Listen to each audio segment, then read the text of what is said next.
Ngunit aawit ako ng pasasalamat at sa inyo'y maghahandog. Tutuparin ko ang aking mga pangako, o Yahweh, na aking tagapagligtas. Sa loob ng malaking isda, si Jonah ay nasa puntong wala ng kontrol sa kanyang sitwasyon. Hindi siya makakilos, hindi makakatakas, at wala siyang maaasahang paraan upang iligtas ang sarili.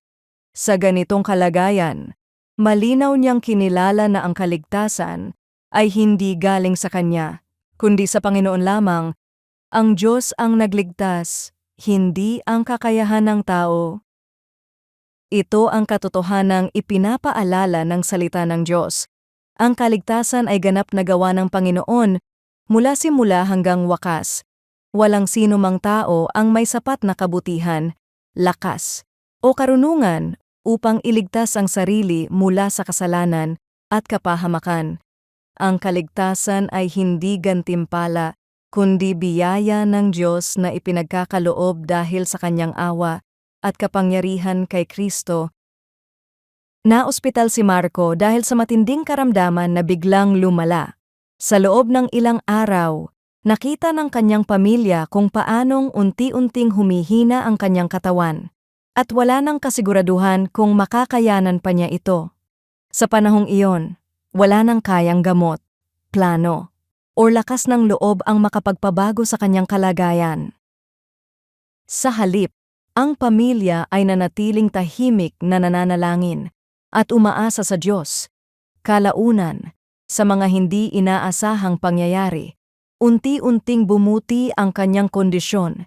Hindi nila ito itinuring na bunga ng kanilang pag-aalaga o diskarte, kundi malinaw na pagkilos ng Diyos na nagligtas at nagpanatili ng buhay ni Marco. Bilang mga mananampalataya, tinatawag tayong mamuhay ng may lubos na pagtitiwala na ang Diyos lamang ang nagliligtas at kumikilos sa ating buhay. Sa halip na umasa sa sariling kabutihan o kakayahan, lumalapit tayo kay Kristo ng may pagpapakumbaba at pasasalamat. Ang lahat ng kaligtasan, pagbabago, at pagpapanatili ay nagmumula sa Kanya lamang. Panginoon, turuan mo akong kilalanin na Ikaw lamang ang aking tagapagligtas mula simula hanggang wakas. Sa mga panahong ako'y walang magawa at walang kontrol, ituro mo sa akin na magtiwala sa iyong kapangyarihan at awa. Ilayo mo ako sa pag-asa sa sarili kong lakas at itanim mo sa aking puso ang tunay na pagpapakumbaba at pasasalamat kay Kristo. Sa pangalan ni Jesus. Amen.